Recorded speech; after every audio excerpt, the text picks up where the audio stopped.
आपके लिए और एक नया वीडियो लेके आया हूं।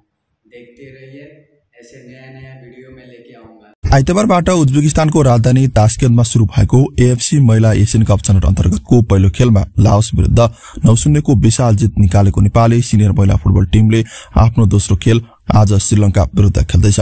पहिलो खेलमै उत्कृष्ट नतिजा निकाल्दै हौसिएको नेपाली जेलीहरूले समूहकै कमजोर श्रीलंका विरुद्ध कस्तो प्रदर्शन गर्लान् त? आजको यस भिडियोमा हामी नेपाल र श्रीलंका महिला फुटबल टिमको खेलको म्याच रिभ्यूसँगै प्रत्यक्ष प्रसारण बारे विशेष चर्चा गर्नेछौं। कृपया भिडियोलाई अन्त्यसम्म हेर्दै। महिला विश्व वरियताको 100औं स्थानको नेपाल र 159औं स्थानको श्रीलंका महिला फुटबल टिम बीच यो 8औं औपचारिक भिडन्त रहनेछ, जहाँ नेपालले अघिल्ला सबै 7 भेटमा विरुद्ध जित निकालेको छ।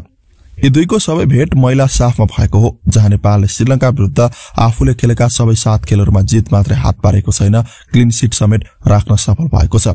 श्रीलंकाली महिला फुटबल टिमले इतिहासमा नेपालका विरुद्ध गोल लगाउन सकेको छैन।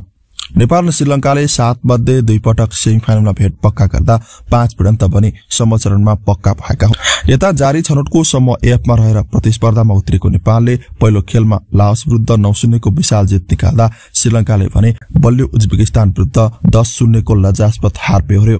नवनियुक्त मुख्य प्रशिक्षक प्याट्रिक डी वुल्डेको आगमनसँगै टोलीभित्र व्यापक परिवर्तन भए तापनि लाओस विरुद्ध आफ्नो 100औं अन्तर्राष्ट्रिय खेलमा नयाँ कप्तान सावित्रा भण्डारी साम्बाको नेतृत्वमा व्यापक प्रदर्शन गरेर देखाइदिए। पूर्व कप्तान एन्जिला तुम्बापो सुब्बालाई कप्तानीबाट मात्र होइन, पहिलो 11मै स्थान नदिएका पेट्रिकले फ्रान्सको अनुभव बटुलेकी मुख्य स्ट्राइकर साम्बालाई टिम सम्हाल्ने मौका दिएका हुन्। त्यसो त 7 महिनापछि मैदान उत्रिएको लाओस महिला फुटबल टिममा अधिकांश नयाँ खेलाडीहरू रहेका थिए। लाओस भन्दा पनि कमजोर श्रीलंकालाई हराउन नेपालका लागि नौलो कुरा रहन्न, तर उज्बेकिस्तान विरुद्धको खेल अघि श्रीलंकालाई भारी भन्दा भारी गोल अन्तरले हराउनु नेपालका लागि मुख्य चुनौती रहनेछ।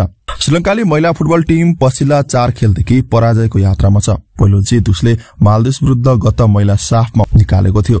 पछिल्ला 10 खेलमा केवल 2 जित निकालेको श्रीलंकाले सन् 2024 महिला साफ र 2019 महिला साफमा दुवै खेल मालदिव विरुद्ध नै निकालेको हो। समूहकै कमजोर टोली श्रीलंका विरुद्ध गोलको वर्षा जति धेरै गर्न सके नेपाली चेलीका लागि उज्बेकिस्तान विरुद्धको अन्तिम खेलमा सहज हुनेछ, किनकि उक्त खेल बराबरीमा सकिएको खण्डमा गोल डिफरेन्स धेरै नै म्याटर गर्नेछ। बुधबार उज्बेकिस्तानको राजधानी तास्केन्ट स्थित बुन्ड्योकर स्टेडियम नेपाली समयअनुसार साँझ 6:15 मा शुरू हुने नेपाल र श्रीलंका बीचको निकै नै बहुप्रतिष्ठित खेलको प्रत्यक्ष प्रसारण भने यहाँहरूले यस भिडियोको डिस्क्रिप्सन चेक गर्न सक्नुहुन्छ।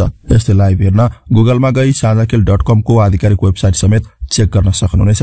जाँदै हाम्रा जेलीहरूलाई श्रीलंका विरुद्धको खेलमा उत्कृष्ट प्रदर्शनका निमित्त तल कमेन्ट बक्समा आफ्नो शुभकामना सन्देश पनि छाड्न नभुल्नुहोला। जय देश, जय नेपाली फुटबल।